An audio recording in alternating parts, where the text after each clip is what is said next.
Ugon na sa akong bana. Ako bitang giyak-an ang iyang naong sa dihang ako giregla. Mayong adlaw kanimo DJ Sam ug sa tanan nga mga suking tigpaminaw ning imong programa online. Kini nga akong problema ang akong bana. Kay grabe jud nga kauwagon ni DJ Sam. Bisan lagi nang laba ko, nang limpyo, iya hagyud kong ana-anaon. Magluto ko, iya kong ana-anaon DJ Sam basta matukaran siya. Sa tinuod lang kining kayong tanga makalangan jud kaayo sa mga trabahoon ni DJ Sam. Kay makakita lang gani siya sa ako Ingon pa siya, mugahi na dayon daw iya ha. Di jud dali mahuman DJ Sam ang akong trabahoon sabay kay birahan man ko niya pirmi. Ambot ba DJ Sam? Grabe jud niya ka-aggressive. Nay panahon nga nahinano kog tuog DJ Sam natingala na lang ko nga gihandusan ako niya. Pastila na lang jud. Unsaon naman lang intaw na ako niya nga akong bana nga wa may gipiling oras sa DJ Sam. Ang tinuod ana ganahan gyud kaayo siya sa ingon ana nga mga gimbuhaton. Ug tungod sa akong kalagot DJ Sam usa ka adlaw ni ana, gidugo man ko. Yan ang gabi atul nga mga tulog na unta mi gikamang napud ko niya. Ug tuan napud kupay-kupay napud sa iyang kamot sa akong lawas. Ang akong gibuhat DJ Sam, gidali-dali na ako hulbot ang akong napkin aron nga dili siya makahibaw nga gidugo ko.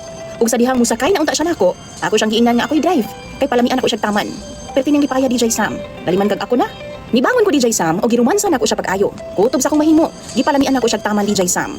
Ug sa dihang nag-agungol na siya sa kalami.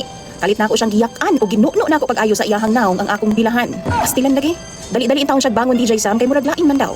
Baw-baho daw nga pilit-pilit. Usa dihang gipasigan niyang suga DJ Sam o nagilantaw niya iyang naong sa salamin. Sus murag siya vampira nga nakapaak og mananap DJ Sam. Haskan niyang sukuan ako. Nganong gipakaon daw nako siya dinuguan. Ug ako siyang giingnan nga maunay tambal sa iyang kauwagon. Ug sukad niadto DJ Sam, ingon sa na problema naman hinuon ko.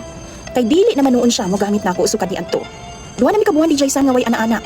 Kay wa pa daw nawala ang kaluod nga iyang gibati. Kung kamoy pangutan-on ako, unsa may inyong ika-advise aron nga ana-anaon ko niya pagbalik. Tambagi daw ko ninyo be. Tungod sa kauwagon na sa akong bana. Ako bitang giyak-an ang iyang